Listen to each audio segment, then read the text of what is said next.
A man sits on a throne carved to look like the gods, and outside his window the river his whole nation worships is turning to blood. He's not a madman.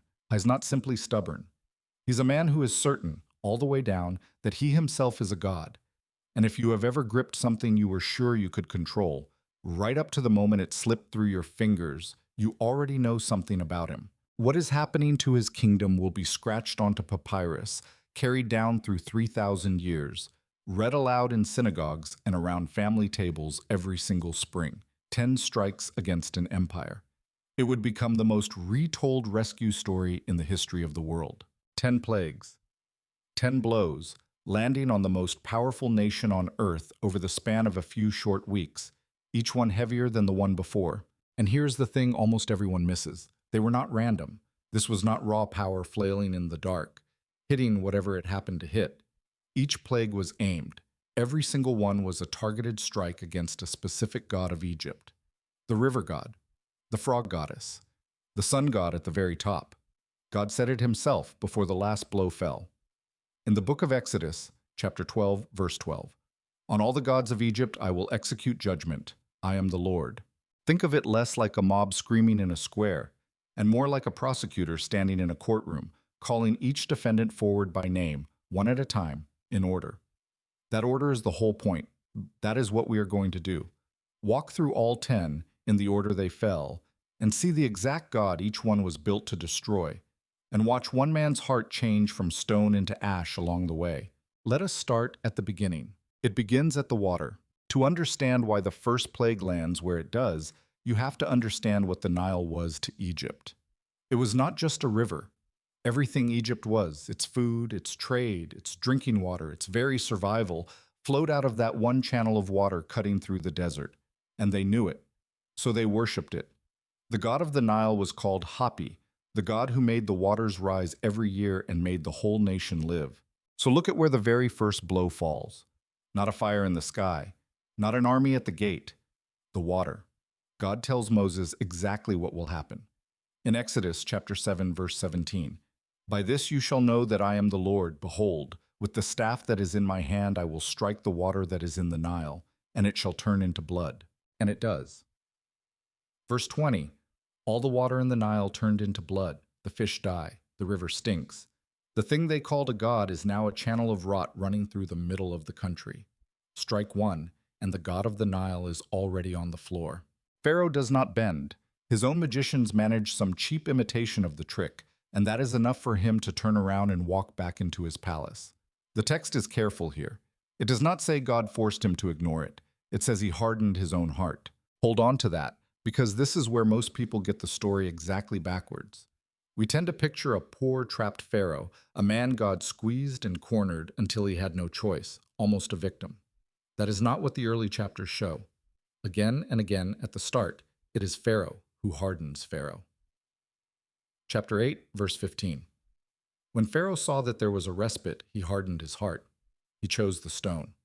Long before God ever confirms him in it, this man is picking up the stone and pressing it into his own chest, one plague at a time. Then comes the second blow, and it climbs one rung higher, from the river itself to the life the river was supposed to give.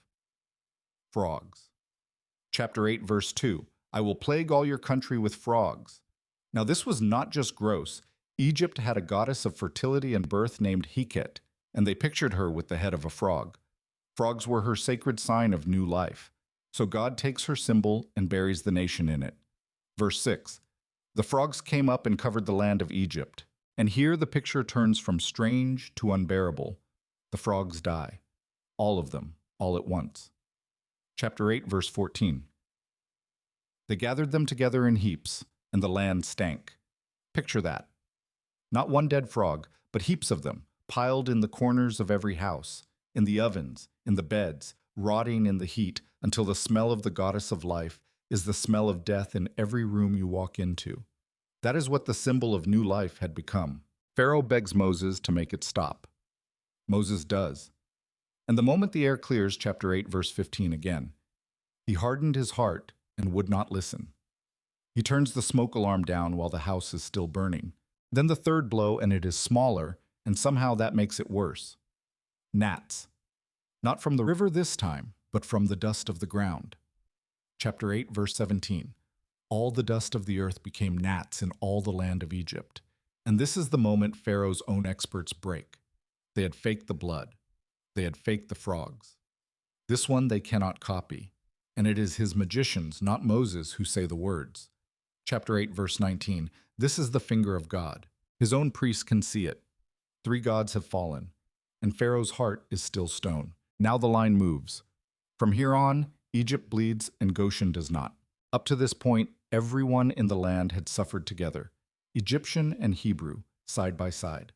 The blood, the frogs, the gnats, they fell on all of it. But starting with the 4th blow, God draws a line on the map. Goshen, the region where his people live, goes untouched. Everywhere else, the swarms come. Chapter 8, verse 22. On that day I will set apart the land of Goshen, where my people dwell, so that no swarms of flies shall be there, that you may know that I am the Lord. Read that last part again. That you may know that I am the Lord. That phrase is the heartbeat of the whole story. This was never really about frogs and flies. It was about one question, asked louder each time. Who is actually God here? And now, for the first time, that question has an address. On one side of the line, the air is thick and black with insects. On the other side, in Goshen, you can stand in your doorway and breathe. And now the blows start reaching for the things Egypt could not live without. The 5th strike falls on the livestock. Chapter 9, verse 3. A very severe plague upon your livestock. Now think about what a cow was in Egypt. This was a nation that worshipped Hathor, a goddess pictured as a cow, and Apis, a sacred bull so holy he was kept in a temple and buried like royalty. The cattle were not just wealth, some of them were gods. And God reaches into the sacred herd and lets death walk through it. Verse 6, all the livestock of the Egyptians died, but not one of the livestock of the people of Israel died. Not one. On one side of that line, the holy animals of a great religion lie dead and swelling in the fields. On the other side, in Goshen, the herds are grazing like nothing happened. And here the text gives us one of the most revealing sentences in the whole account. Pharaoh does not just ignore it, he investigates it. Chapter 9, verse 7. Pharaoh sent, and behold, not one of the livestock of Israel was dead. Sit with that. He sends men across the border to check, half hoping to catch God in a lie. And the report comes back that it is exactly as Moses said, not one animal. And the very next line, but the heart of Pharaoh was hardened, and he did not let the people go. He gets the evidence in his own hand, confirmed by his own men, and it changes nothing. That is what a hard heart actually does. It is not that it cannot see, it is that it has decided not to bend even when it does. By now you start to feel the weight of what has been lost. Losing the Nile was not like losing one convenience. For Egypt, it was like losing the power grid and the church in the same week. The thing that kept you alive and the thing you knelt down to, both gone at once. The economy is collapsing. The food is dying in the fields. And still the man on the throne will not move. So the 6th blow gets personal. It climbs off the fields and onto human skin. Boils. Chapter 9, verse 9. Boils breaking out in sores on man and beast. And watch who this one is aimed at. Egypt had gods and rituals for healing, priests and magicians who claimed to hold sickness back, to stand between the people and disease. So God covers the whole nation, including those priests, in open, running sores. The healers cannot heal themselves. And look at what this does to his magicians. For 3 plagues now, they had been his front line, his experts.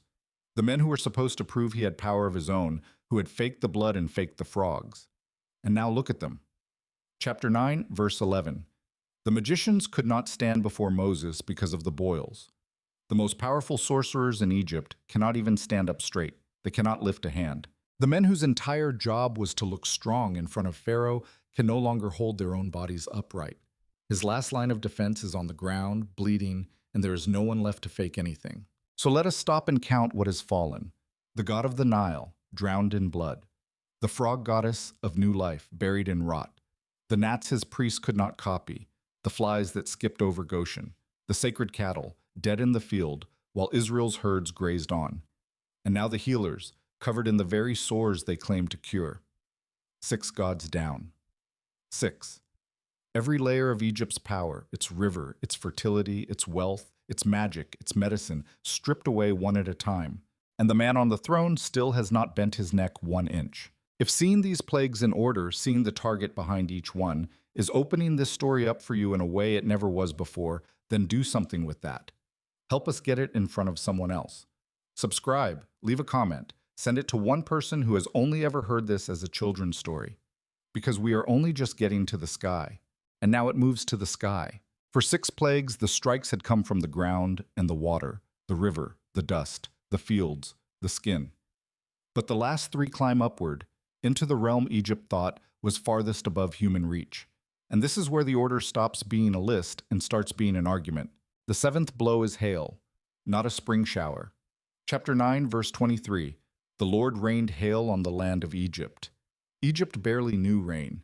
Their sky was supposed to be calm, ruled by gods of the heavens and the storm. So God turns that calm sky into a weapon and hammers the country with ice. And once again, the line holds. Chapter 9, verse 26. Only in the land of Goshen, where the people of Israel were, was there no hail. Before this one falls, God says something out loud that pulls the curtain back on the whole enterprise. Chapter 9, verse 16. For this purpose I have raised you up, to show you my power, so that my name may be proclaimed in all the earth.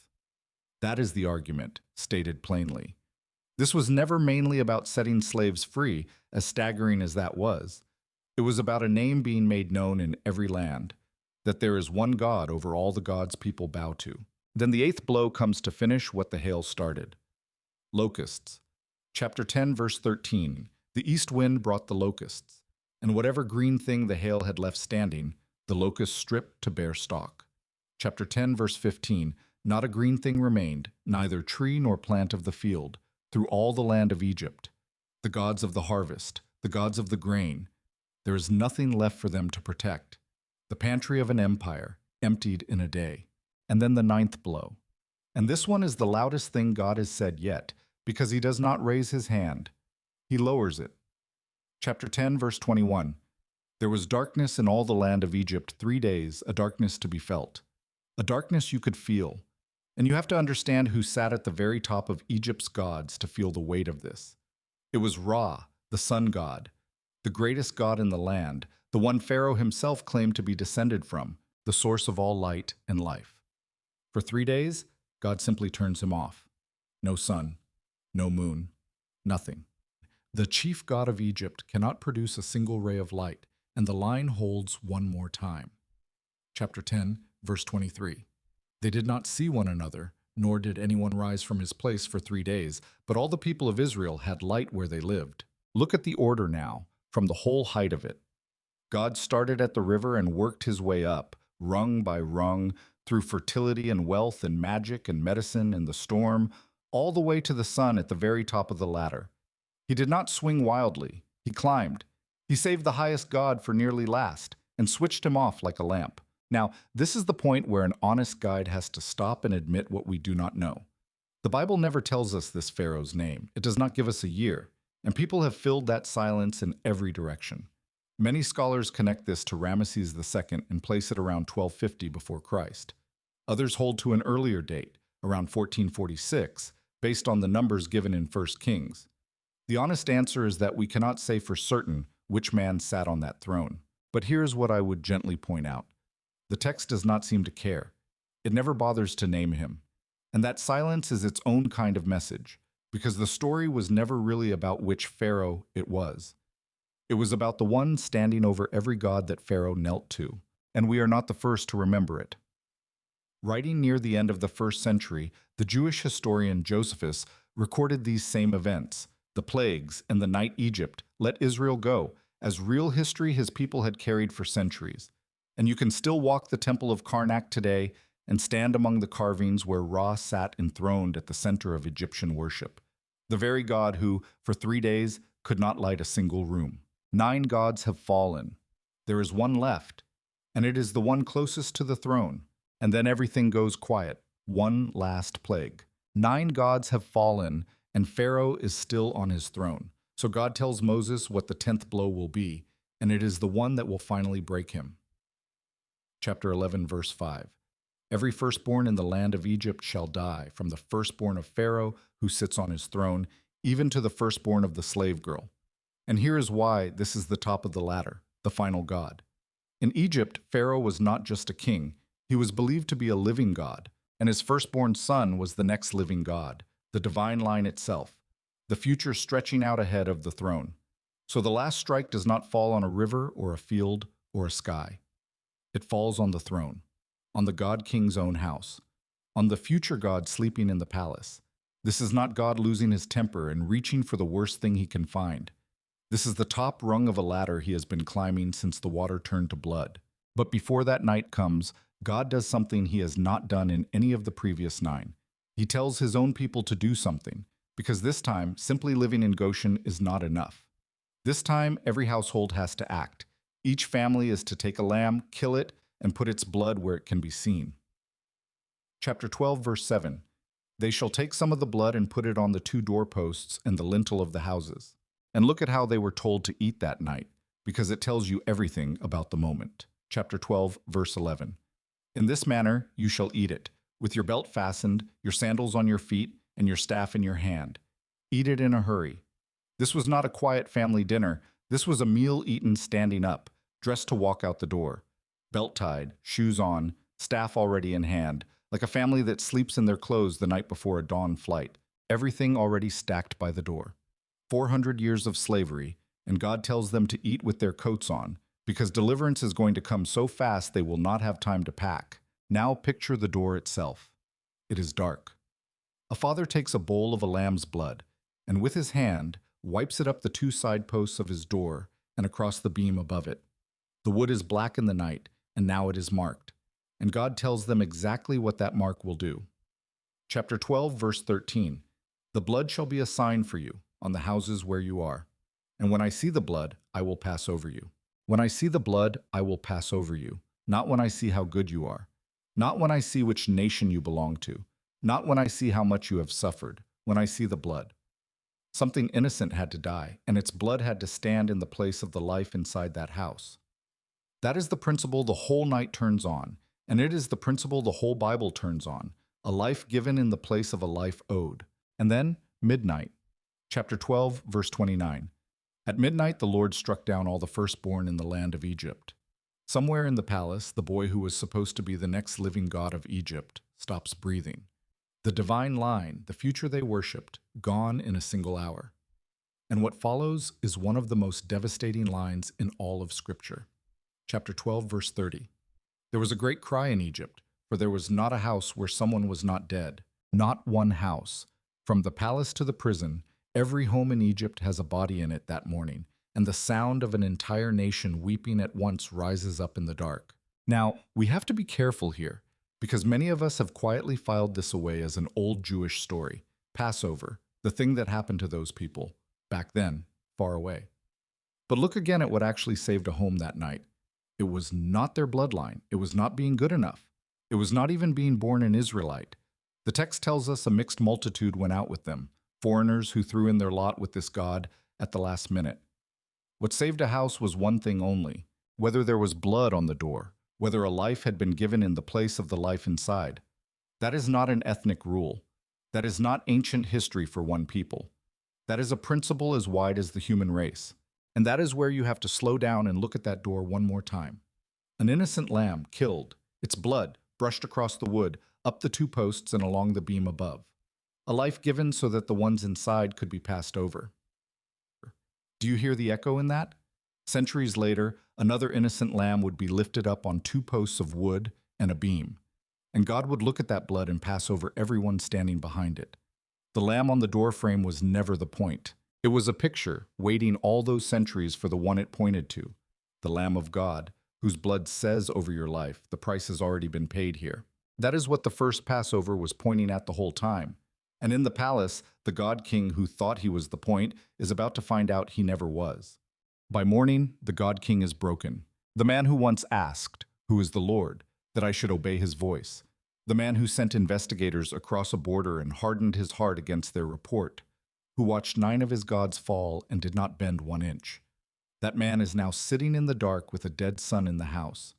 And in the middle of the night, he sends for the 2 men he has been fighting for weeks. Chapter 12, verse 31. Up, go out from among my people, both you and the people of Israel. Go. The living God of Egypt has just buried the living God who was supposed to come after him, and he is begging the slaves to leave. So understand what actually happened here, all the way down. It was not the Nile that defeated Egypt. It was not the frogs, or the locusts, or 3 days of darkness. Those were only the evidence. What defeated Egypt was the plain fact that behind every god they had ever carved, ever fed, ever knelt to, there was one they had never reckoned with, and he had been standing over all of them the entire time. 10 gods, called forward one at a time, like defendants before a judge who already holds the verdict. And every last one of them, silent. And there is one more echo here, quieter than the first, but no less real. That night, the firstborn son of Egypt died in the dark so that a nation in slavery could go free. Hold that next to something that happened centuries later. Because there came a night when God's own firstborn son was led outside the city, and this time the son was not passed over. This time, he was the one who died in the dark. The firstborn of Egypt died, and Egypt wept. God's firstborn died, and the whole world was offered a way out. The son who could have been spared went low enough to take the place we could not survive. So let me leave you with 3 things, and let them land in that order. The first is about God. The 10 plagues were never chaos. They were an argument made in order, and the order was the whole message. There is one God, and every other thing people bow to is empty. The blood, the frogs, the darkness. They were 10 ways of spelling out a single sentence. I am the Lord, and there is no other. The second is closer to home. Egypt's gods are gone, but the instinct that built them is not. We still hand our lives to things we are sure will keep us safe. A bank balance, an image we protect, the illusion that we are the ones in control. And the God who emptied the temples of Egypt one by one is still perfectly able to walk through the little pantheon we have built and show us, gently or otherwise, that not one of them can save us. And the third is the one I want you to actually carry out of here. A hard heart is not built in a single night. Pharaoh did not lose his heart at the 10th plague, standing over his son's body. He lost it at the first one, the very first time he saw the water turn, and chose to walk back inside instead of bending. Every time after that, the stone just set a little harder. That is how it always goes. It is never the 10th no that ruins a person. It is the first small one, the one that felt like nothing, turning the alarm down while the house was still standing, telling yourself there will be time to deal with it later. The tragedy of Pharaoh is not that God finally hardened him. It is how many chances he had to soften, and how each time he chose the stone. Do not choose the stone. Whatever it is that is knocking tonight, do not turn the alarm down one more time. If this opened up the plagues for you in a way you will not forget, subscribe so the next story finds you, and share this with one person who needs to hear it. Thank you for spending this time in the Word with us. Keep us in your prayers, and may the God who stands over every other God keep you and those you love. God bless you.